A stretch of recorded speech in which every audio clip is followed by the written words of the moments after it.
troubles. You're the only and the finish out of my faith. Yeah, you cut my line. I'm gonna trust you, my redeemer, my desire. Praise Jesus, you're familiar with my weakness. Hello everybody, hello everybody. Thank you so much for tuning in. I see a few people are joining. Thank you so much for tuning in. This is Success with Bob Mwiti Live.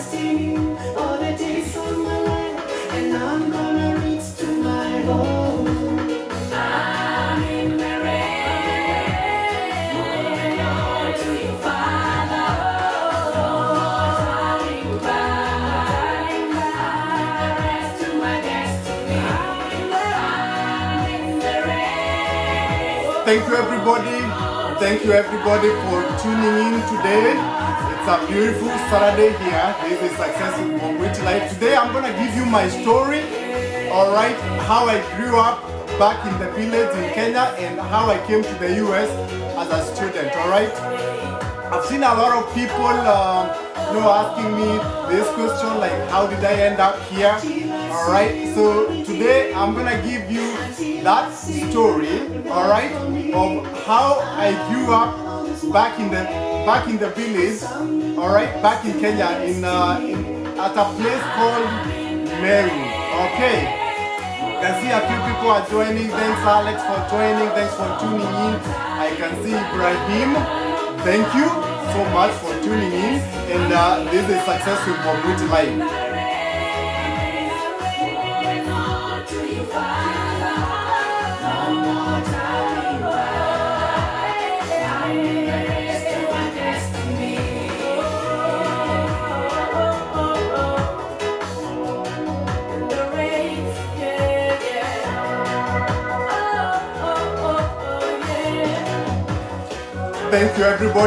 Thank you everybody for tuning in, and this is Success with Bob Mwiti Live. It's a beautiful Saturday here. My name is Bob Mwiti for those who are following me for the first time, and today I'm going to talk about my story, how I grew up and how I ended up here in the United States of America. Alright, I can see many people are joining. Thank you so much for tuning in, and enjoy the show today. Thank you so much.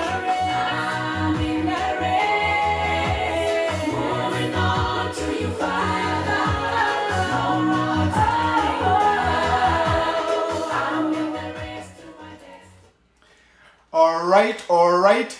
Thank you everybody for tuning in, and this is Success with Bob Mwiti Live. For those who are following me for the first time, my name is Bob Mwiti. I came to the US about 10 years ago, and I came here as a master's student, okay? And if you're out there and maybe this is the first time that you are joining my show, tuning in, today what I wanted to do is I wanted to give you guys a little bit of my background, okay, how I grew up and how I ended up here in the US. Okay, a lot of people out there, they ask me this question so many times, okay, on Facebook, and I decided today I'm gonna give you a little bit of my story of how I grew up and how I ended up here in the US. Okay, now I know I'm getting a lot of followers nowadays, and this is because I've appeared on TV, and a lot of people have started following because of that. But so many out there, maybe they have so many questions about who is this guy, okay, where did he grow up, okay, where did he go to school and stuff like that. And really that's why I wanted to give you that information today. Okay, now I grew up at a place called Meru. This is in Meru County in Kenya. Okay, I grew up with my grandparents. Okay, I was born of teenage mom and dad. Okay, my mom, she after she got me, she really never proceeded with school, and my dad was in high school. Okay, when I was born, these were teenage parents. Okay, my dad was in high school. My mom, she had just finished, I think, class 8, I believe, or class 7 those days. And she never really proceeded after she had me. Okay, so I never really lived with any one of them. I don't remember living with my mom. I didn't know anything about my dad when I was growing up. All I thought, all along, I thought my grandparents were my parents actually. Because at some point, I think when I was like maybe I think 5 or 4, my mom, she got married and she started her own life. Okay, and I continued being with my grandparents, and I was thinking my grandparents were my parents, and even when my mom used to visit me, when I was staying with my grandparents, me, I used to call her name because I didn't know. I mean, everybody was calling, her by her name, and that's how I grew up calling her. I never used to call her my mom because, I didn't grow up with her. And my dad, I had not met him. I didn't know much about him. And when after he graduated, after he finished high school, he went to university. Then he never really came back to the village, and I never really had a chance of seeing him. And my grandparents, they were very protective of me. Okay, they never really wanted me to know about all those things. Typical African, family grandparents, right? They want to protect me. They just wanted me to think, just to be comfortable and just feel like the rest of the family. Okay, because I used to think like my aunties and my uncles were just like my brothers and sisters because of the way that I was being treated, right? So they just wanted to protect me. So they didn't really want me to know anything about my dad and things like those, probably until maybe later on. So I just grew up thinking, those were my parents, and my grandparents, they were not well off. My grandpa used to work at the at Meru Municipal as the guy who collects garbage. Okay, that used to be his job. All right, so he never really used to be someone who had money and things like those. And my grandma, she used to just, she used to be just a housewife. She'd be going, to the farm and all that kind of thing. And actually, even when I was growing up, that's all we did. Like we'd go fetch firewood, go fetch water after school. Just help out with all those village stuff that people do. Okay, for me, I never thought I would end up being in the US. Okay, US, I never even knew about anything about US anyways. For me, all I knew was, the best place that I knew I could go was Nairobi. Okay, US, I never thought about it. US, nothing, So, but when I was growing up, I used to ask myself a lot of questions. Like I used to, when I started now understanding, like, my grandparents, they were not my parents, and my grandpa was not really my dad. I started asking myself a lot of questions about my father, and no one was there to answer me. And I could never ask my grandpa about my dad, like never. Okay, but I used to ask myself so many questions, like, how come my dad is not there? I don't know my dad, who it is, and things like those. And I'm giving this story because there's a lot of people out there. Maybe you are born out of wedlock. Maybe you've never even met your dad. Because, until I was 22 years old, that's when I saw my dad face to face.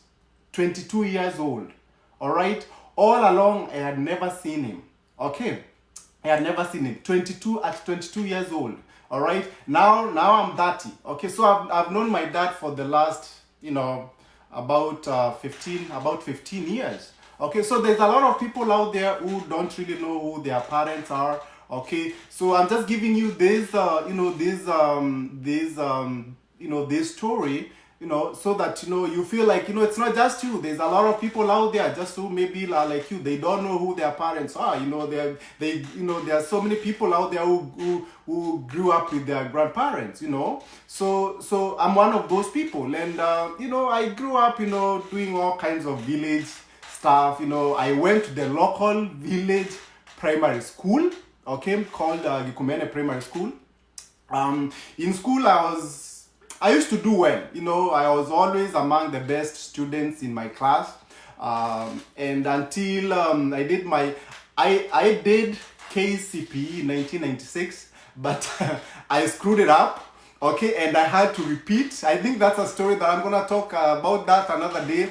I did my first time I did KCPE was in 1996. Then I screwed it up. I couldn't go to the school that I wanted to. Then I repeated and I did my KCPE again in 1997. Okay, guys, I've told you I used to go to the local primary school where you go in the morning, you know, with no shoes, nothing. Okay, you know, typical village, you know, poor, you know, very humble family back in the village. Okay, so I repeated KCPE, sorry, and I passed very, very well. I got a mean grade of A. At that time, we used to do 7 subjects. I think I got 6 A's and 1 B plus. I got 577 marks, which was an average of about 82 points. Okay, and I was admitted to Nairobi School. Okay, which is a national school. Okay, and actually the reason why I was admitted to Nairobi School is because, the reason why I chose Nairobi School is because my dream and my goal was to actually go to a school in Nairobi. Okay, I've told you guys, I never really thought about coming to America. You know, America was, because I was in the village, America was never, you know, I never knew about anything about America, right? So the farthest that I thought I could go was you know, Nairobi. Okay, because I'd never been to Nairobi. In fact, actually, I went to Nairobi for the first time when I was in high school. Okay, during music festivals. All right, that's when I went to Nairobi for the first time. Okay, so my goal was, my dream was to go to Nairobi. And when we were completing, you know, that time before you sit for your, you know, KCPE, you fill up the schools that you want to go to. Okay, and I chose Nairobi School because of the name Nairobi, and I knew because, you know, I was in a very, you know, I was in a public primary school, and it was very hard for someone from a public primary school to go to a very good national schools like Alliance, you know, Starehe, and, you know, schools like those. So I knew that I could not really be able to get to a school like Starehe. Okay, so I knew my abilities. The best national school that I could go to was Nairobi School, like the likes of Nairobi, Lenana, you know, Nakuru High School. Those schools I knew because they were top national schools, but they were not really the best national schools. You know, they were not like the likes of Alliance and Mangu and Starehe. Okay, so I knew I'd be able to get to that kind of a school. Because, you know, I was not in a boarding primary school, so I knew the kind of school that I was in, the kind of marks that I used to get. Because I used to get on average of about 550 in my 550 out of 700. Okay, like when you do exams and things like that. So I knew that with the 550 marks, I could get to the likes of the likes of Lenana, Nairobi School, and Nakuru, I think it's Nakuru High School or Kabarak, one of those. It used to be a national school. So I knew with those kind of marks I would be able to get to that kind of national school. So I choose Nairobi School as the first one, Lenana, and I think Kabarak or Nakuru High School, one of those. And after the results were out and I passed so well, okay, I told you guys, like, I got you know, an average of A, 82 point something points. I got admission to Nairobi School, and I was so happy. I was thinking, oh, you know what? Now I'm gonna go to Nairobi. Guess what? My grandpa came and told me, hey, you know what? Bob, you cannot go to Nairobi School. Okay, you can't go to Nairobi School because we don't have the school fees. I remember at the time the school fees was about $500 per year. Okay, $500, like about 50,000 Kenya shillings. Okay, my grandpa could not get that kind of money to take me to Nairobi School.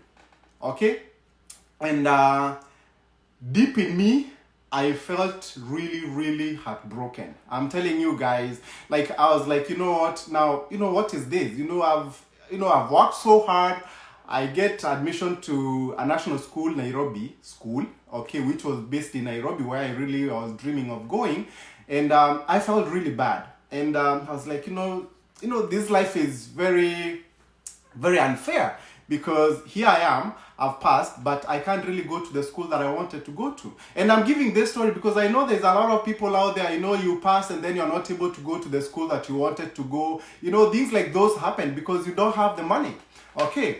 And but I couldn't do anything, so I had to go with what my grandfather could afford. Okay, so my grandfather, he went ahead and looked for a school within the county of Meru.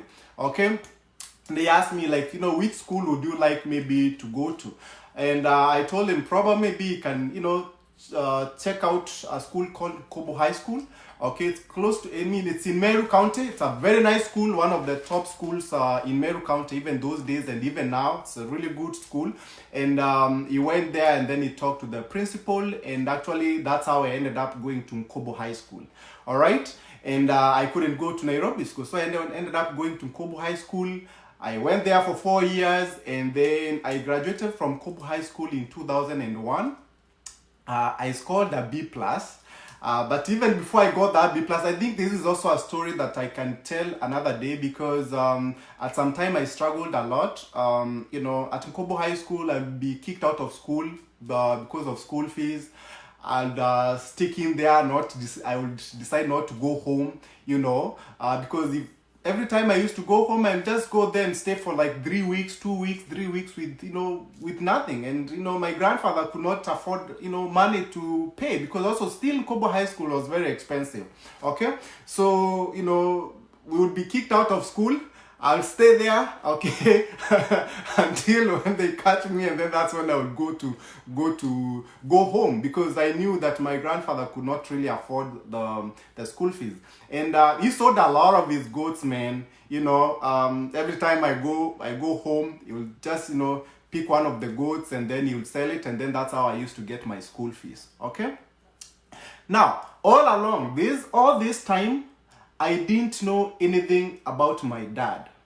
Okay, all along, primary school, nothing about my dad. I had never met him. It's all about my grandparents. High school, okay, I'd never met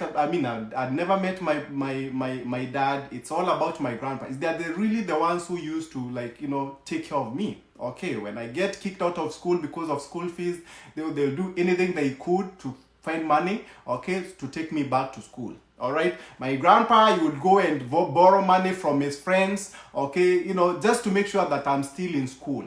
Okay, so by Form 4, by the 4th year of high school, I had a very high balance, okay, in school.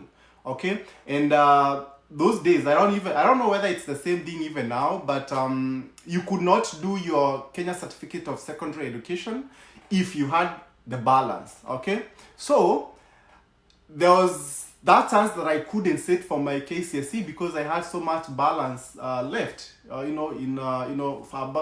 tuition that I hadn't paid for all those. It kept on accumulating because every year I couldn't be able to pay everything. Okay, so I had all this balance, and my grandfather, he had no other way of really being able to pay for these all these school fees.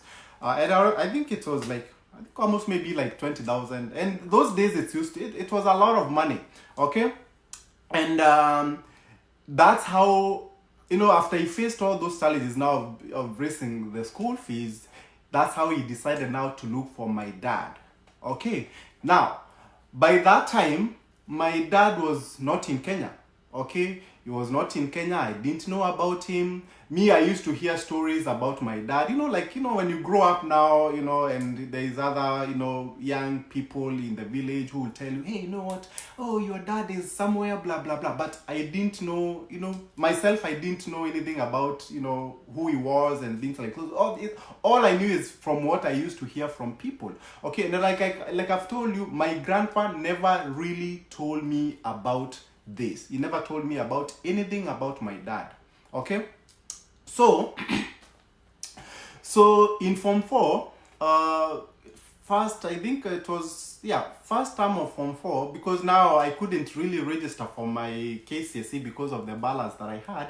That's when now I started, trying to figure out how to get hold of my dad so that my dad can help out with the school fees.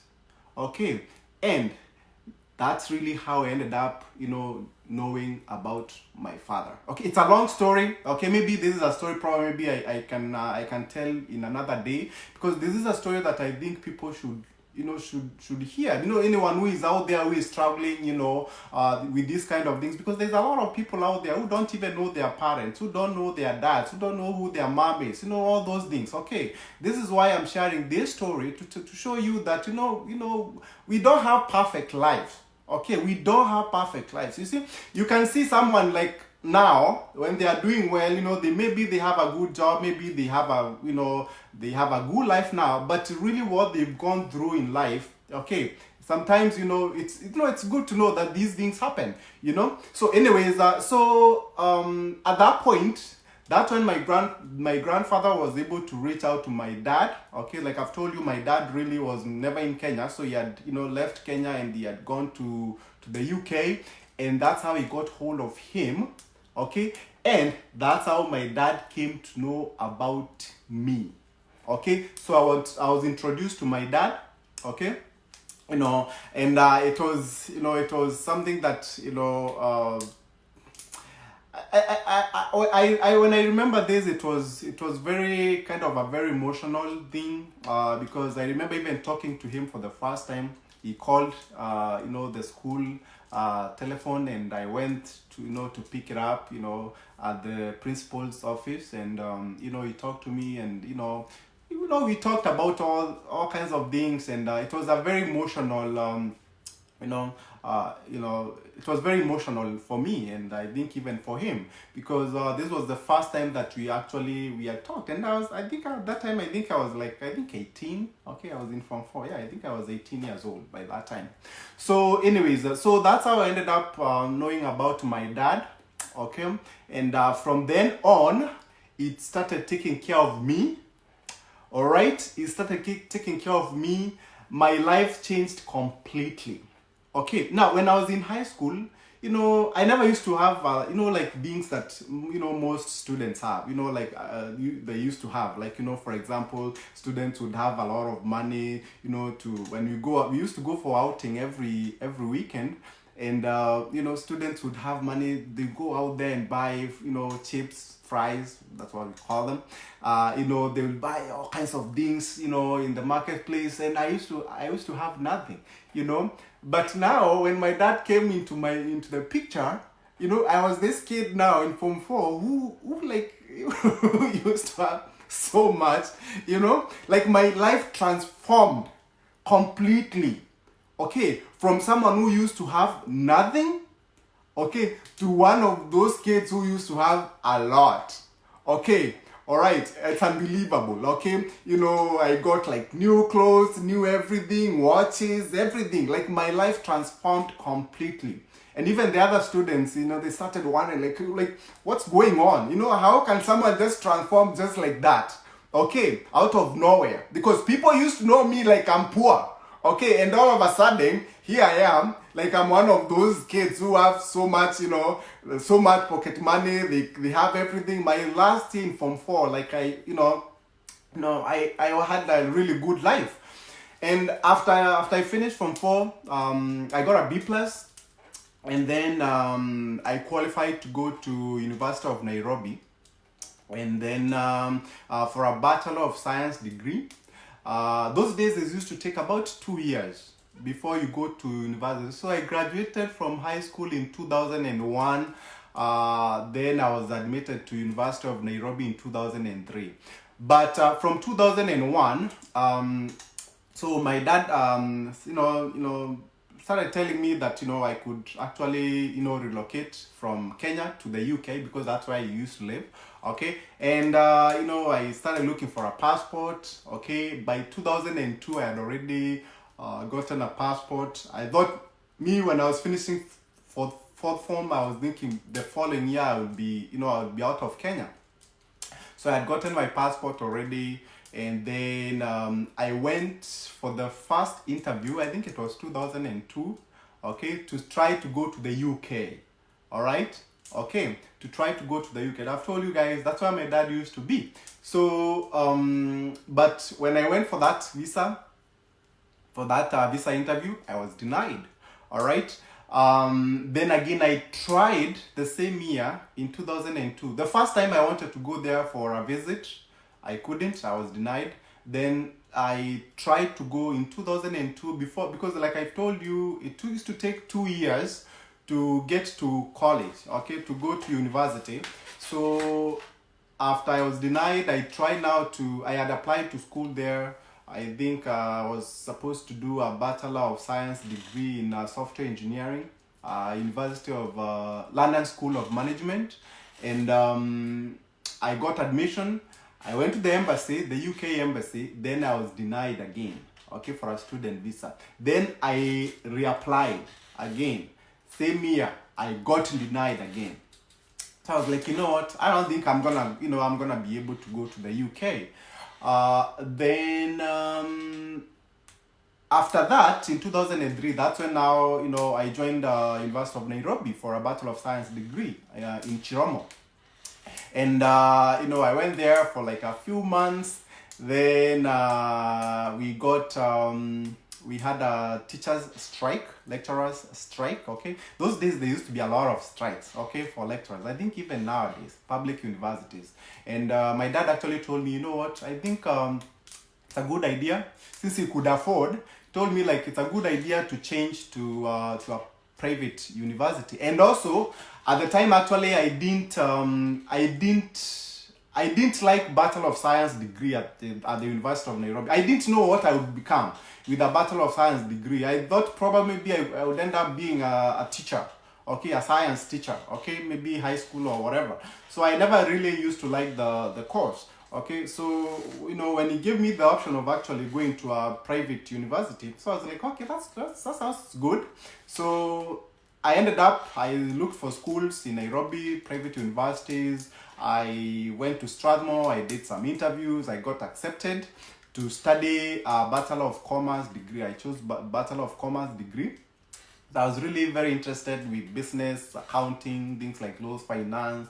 And then also at the same time, also I enrolled for ACCA, which is basically like, it's like the CPA of Kenya, okay? But something similar, but it's I think international.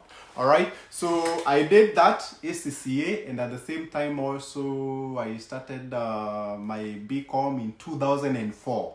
All right, so I graduated from high school in 2001. Okay, so now 3 years down the line, okay, that's now when I'm starting again my bachelor's degree. So I wasted 3 good years, 2001 to 2004. Okay, so guys, that's why I tell you guys, like, life is never really smooth. Okay, it's a lot of people out there, they are not patient with life. Okay, life is never really smooth, I'm telling you guys. And that's why I'm giving you this story, so that you can see that things don't work out just, perfectly fine. That's the way you think, it should. Okay, so it took me 3 years doing nothing, okay, until now, when I started doing now my Bachelor of Commerce degree from, at Strathmore in 2004, July 2004. And I graduated from high school in 2001. Okay, so anyways, I joined Strathmore, okay. Strathmore, I was there until 2008, and that's when I graduated. And around also that time, I also applied again to try to go to the UK, and I couldn't. I was again denied the visa. Okay, so I graduated from Strathmore in 2008, and again now, by that time actually I had already met my dad. I met my dad for the first time. I saw him face to face for the first time in 2004. Okay guys, 2004, and that time I was 22 years old. That's when I saw him face to face for the first time. All right, for those who are out there who have facing, these kind of things. Okay, that's why I'm giving you this story, guys, to see that, people, even you might see someone out there and you think they have a very, they've had a very good, childhood and all that. They never face these kind of challenges. This is real stuff, guys. Okay, this is real things. Okay, so I never met him until I was 22 years old.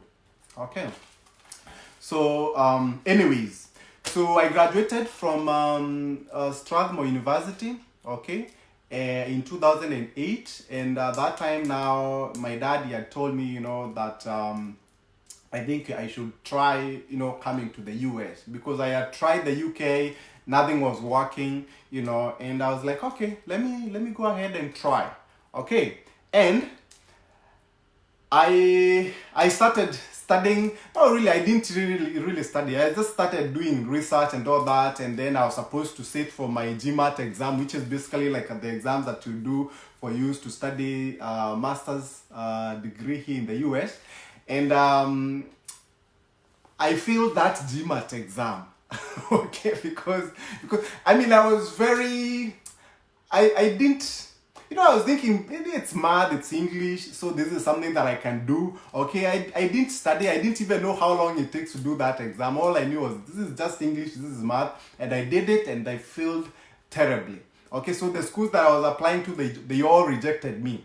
All right, so then I had now to redo the GMAT again. So that time I bought the books, okay.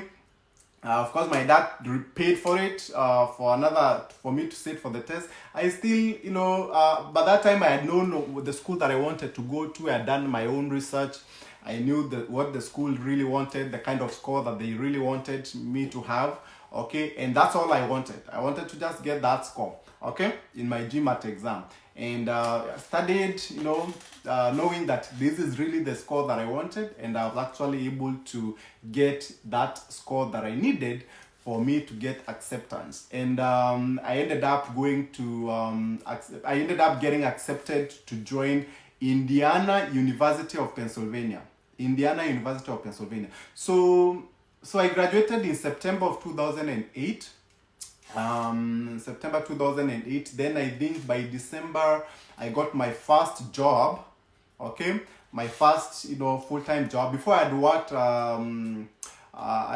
as an intern somewhere with an insurance brokerage firm called Alexander Forbes. Okay, when I was in third year in high school, in college, sorry, at Strathmore. Then so after I graduated in September, in that December, I joined Equity Bank. Okay, I got my first job at Equity Bank, I think in December, as a bank teller. Okay, I was making about, I think it was that 5,000 Kenya shillings. Okay, so that was my salary, which was good. Okay, which was good, straight out of college. Okay, making that 5,000 Kenya shillings, which was equivalent of maybe like $500 at the time. Okay, that was good. I could take care of myself. Okay, at the time I used to drive. Man, when I tell you things change. So when I was in college, all the time that I was in college, I used to drive. Okay, from someone with nothing, when I was growing up with my grandparents, with nothing, guys, zero, nothing. Okay, and by the time I was in college, after now my dad came into my life, I was bought car. I used to drive. I used to drive a BMW. I would go to school with a BMW, guys.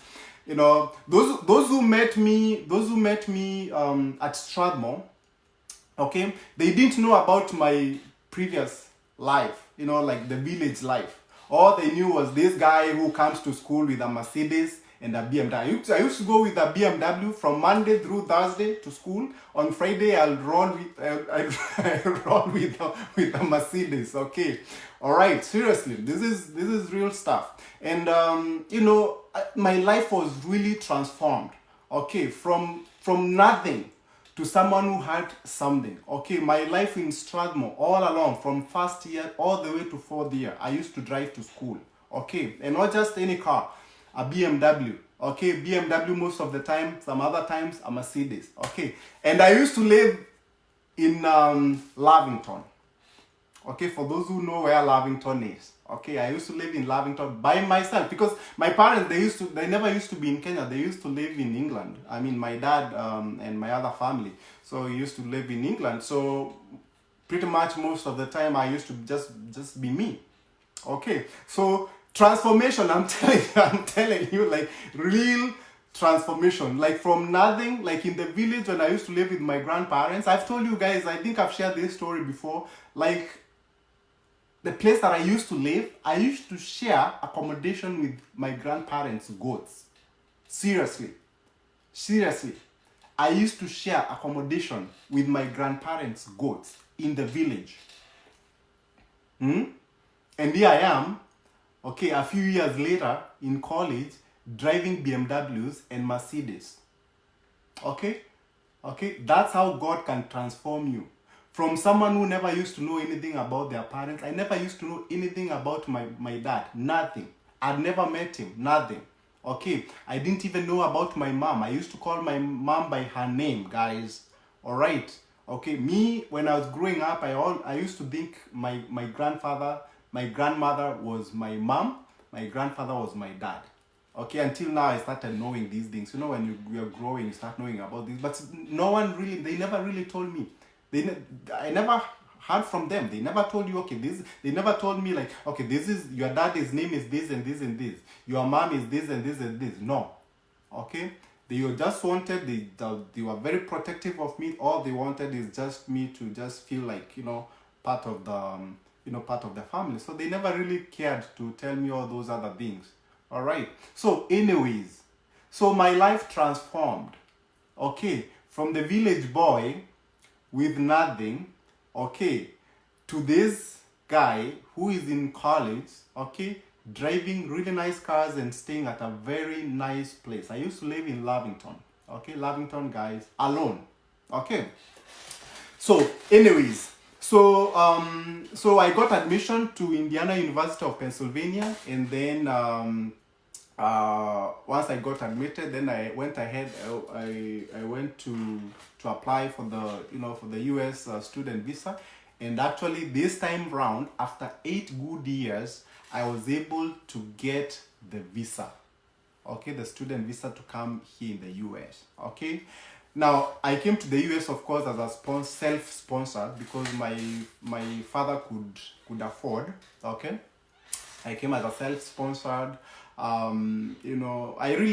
never really had any problems paying for my school fees here in the US. I'm gonna tell you the truth. Yes, I never had any problem. Everything was taken care of. I used to live on campus. Okay, I used to live on campus, and very, very expensive to live on campus. Actually, the cost of living in the on-campus suites is actually even more than your tuition fees. Okay, very, very expensive. But I used to live there, everything paid for by my parents. But me, I think also it's because of the way I grew up, in that village life, because I faced a lot of challenges when I was growing up, so I'm always a hustler. Like, for me, it was, even though I used to know that, my parents, my dad, you could afford school fees and everything, I used to do all kinds of jobs. Okay, like even when I was here, like, I would work. I used to, they used to pay the school fees and everything, but I made sure I made my own money also. Okay, for my own pocket money. I didn't want to ask all kind of that money from them. So I used to work, in the dining hall. Like I used to work a lot, guys. Like when I tell you, I used to work so much, like, I was like, what, I'm gonna really work very, very hard. Okay, make my own money. Okay, and not really depend on my father.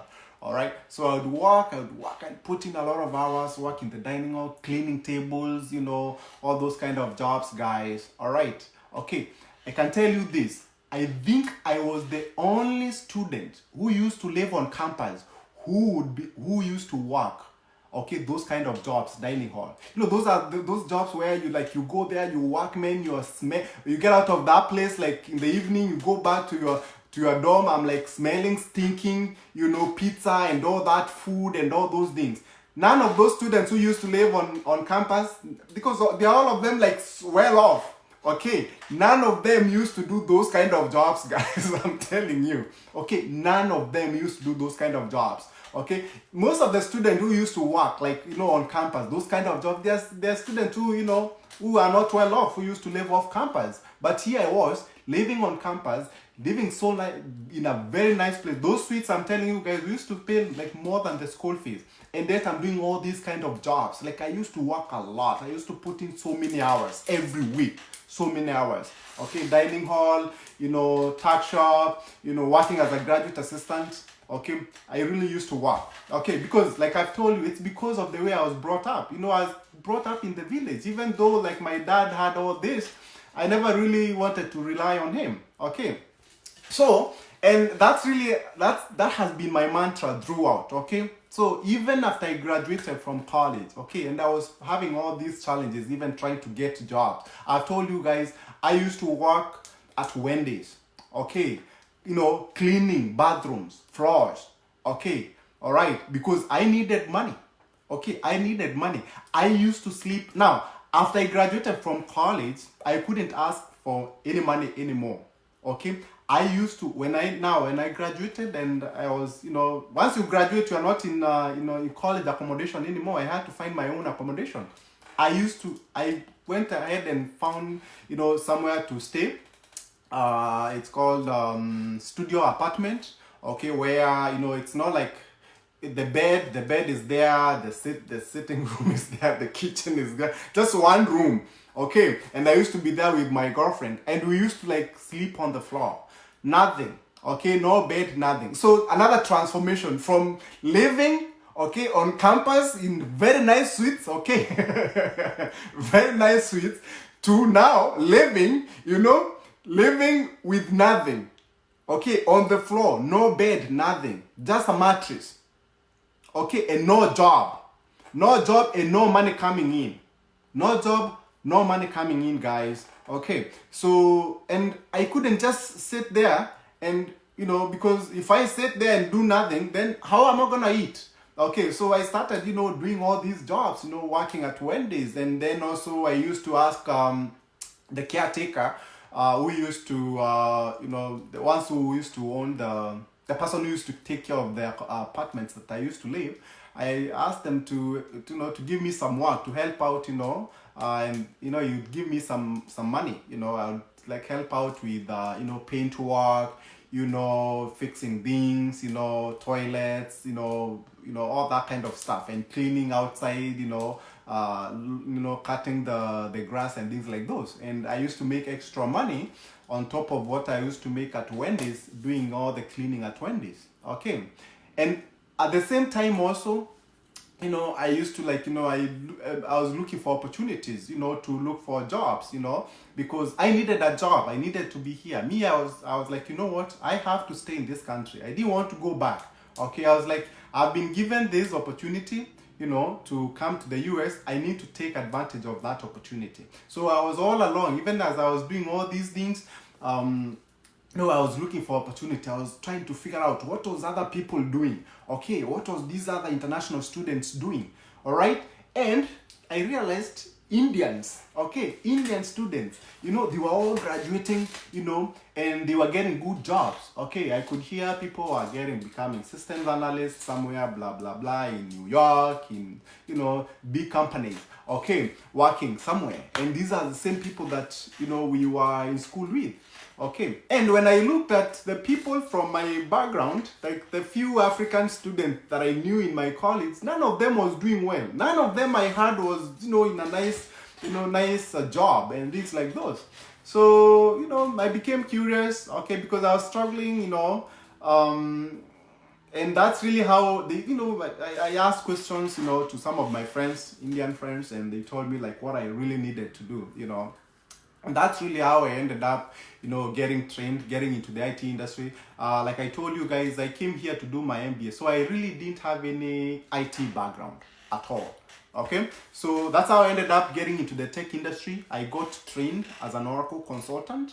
Okay, and within a few months, I was trained it took me about 5 months. Then after that, I was able to get a job. My first job my first job, my first real job here in America was in January of 2012. Okay, I just finished 8 years working in America. 8 years. Okay, my first job was in January of 2012. I graduated in 2011 May. Okay, 2011 May. So my first job as an Oracle consultant, systems analyst, was in January of 2012.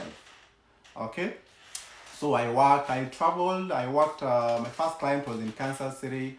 I worked there for about 6 months. Then after that, I moved to LA.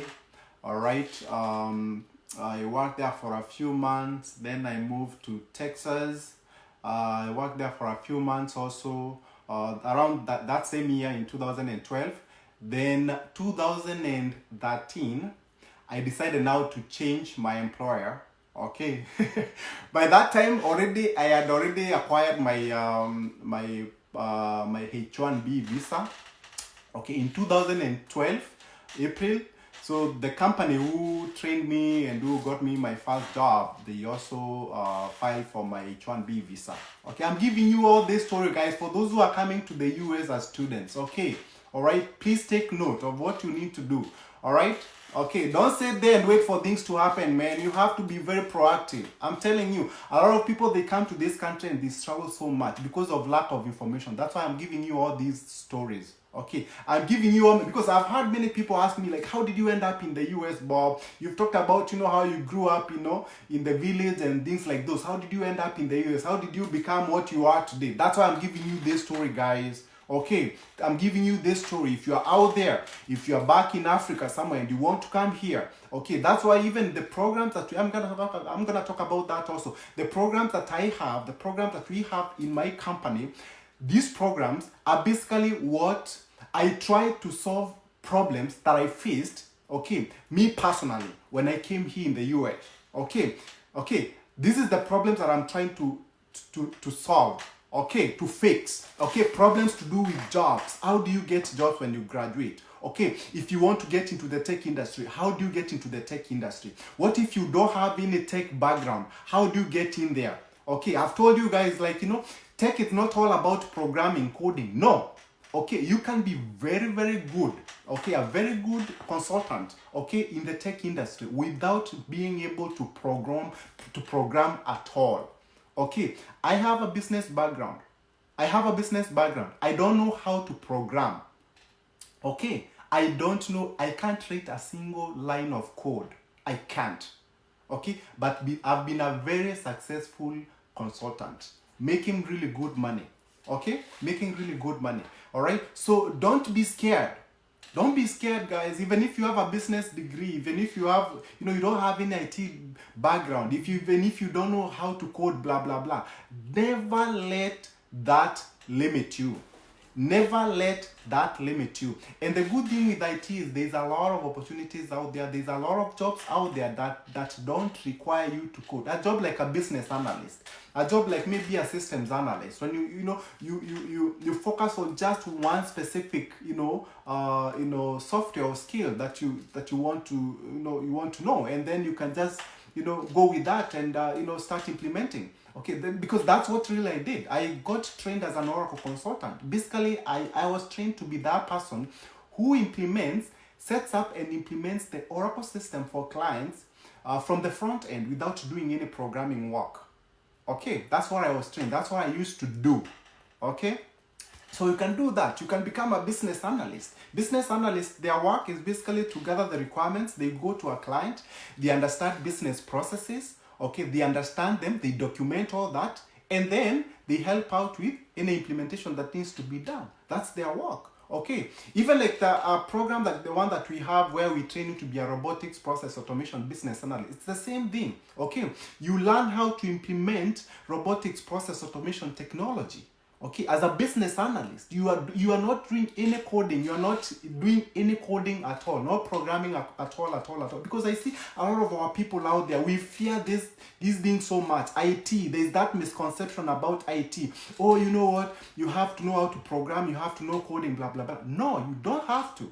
You don't have to. And that's why I'm telling you, the programs that we normally have here at my company, Upstack America, these are programs that are supposed to fix the problems that I used to have personally. Okay, I know I grew up with nothing. Okay, nothing, no money at all. Okay, I know there's a lot of people out there who would want to come to the US to study, but they don't have the means. Okay, and they may want to come here and study these tech related programs. Okay, people who are smart. Okay, so we started the Kenya Airlift program, where we can be able to help you look for funding. We can support you also with the relocation expenses to come to the US, okay, help you with funding, okay, unsecured international student loans, okay, help you also with graduate assistantship scholarships, okay, and then also at the same time as you study here in the US, we teach you also, we train you on IT skills. These are job skills. Okay, as you pursue your masters, at the same time also, we are training you on those skills that you need when you graduate from college for you to get a job. Okay, so these are the challenges that I faced personally. All right, and that's really why I came up with these programs to help you guys out there. Anyone who is coming to the US as an international student, anyone who is back home and they are smart and they want to figure out how to come to the US, don't have other means, you can come through the Kenya Airlift program. You don't have to be rich. You don't have to have a dad who has money like my dad, like the way I came to the US. No, you don't have to. Okay, you don't have to. All right. So as long as all you need is to be smart and be someone who is ambitious. Okay, be someone who really want to help yourself. Okay, if you do that, then you're gonna be fine. You're gonna succeed in life. I'm telling you guys, life is not very, very smooth. That's why I was sharing my story to show you that it's not that life is not very smooth. Okay, it's not always smooth. People face a lot of these challenges. Okay, these challenges, guys, like I've shared with you guys. So, anyways. So I was able to, to start working as a consultant, as an IT consultant. And after I worked, I also realized I'm a very good teacher also. Okay, I realized that I can teach people. Okay, and I started teaching people. Me, and I love I love helping out people. All the time. Like if someone comes to me and I see they're struggling, I'll tell them, hey, why are you struggling? You can do this, you can do that, you can do that. And that's really how I started my company. I started helping out people, and I'm someone who is willing to teach. I will tell them yeah, you can become this, you can do this, you can you can figure out these things. Okay, and I started helping them out. I started training them, telling them, hey, I can train you, and actually you can be able to get jobs in the tech industry. Okay, if someone is looking for better opportunities, I will tell them, hey, you can do this, you can do that. There's this client who is hiring all the time. I used to give referrals to people. Okay, and that's when I realized that actually I could make this a business. Okay, that's how I realized I could make this a business. Okay, and I started my company. All right, after I got my green card, which I was able to get. I started training people, teaching them and all that back way in 2013. But actually to start the business, I didn't register my company. We didn't start the business officially until 2017 because that's the time that I had gotten my green card. All right, so I had to wait until I get my green card because you can't really, with the visa that I had before, I couldn't really, start my business, be actively working for it and then at the same time working for my previous company because that visa does not allow you to do that. Okay, so that's really how I ended up being who I am today. All right, doing what I do today with my company Upstack America. All right, so and like I told you, basically what we do here, we train people to become IT consultants. We have training programs. I also help out those who want to come from Kenya or maybe from Africa and they want to get here in the US, do master's programs, mostly IT master's programs, okay, to get here, find alternative sources of funding and things like those. All right, and also for those who are out there and they want to start an online business, okay, because my company is entirely online. All right, I work from my house. I don't have an office anywhere. Okay, I work from my home. All right, from my house.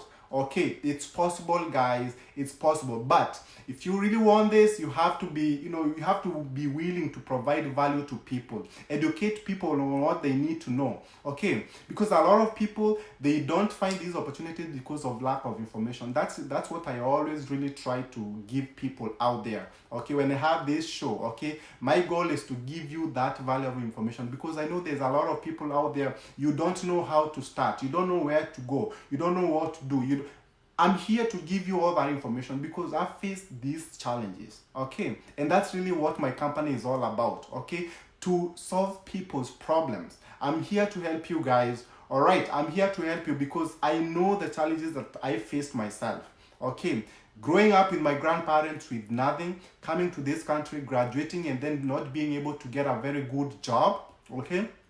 Facing all those challenges, working those kind of odd jobs, I know the challenges that people face in this country, all right? And that's why I'm here. That's why I have my company, to help you, to give you that information, to help you, to provide you with the solution that you are probably looking for, all right? So anyways, thank you so much for tuning in, guys. I will see you next time.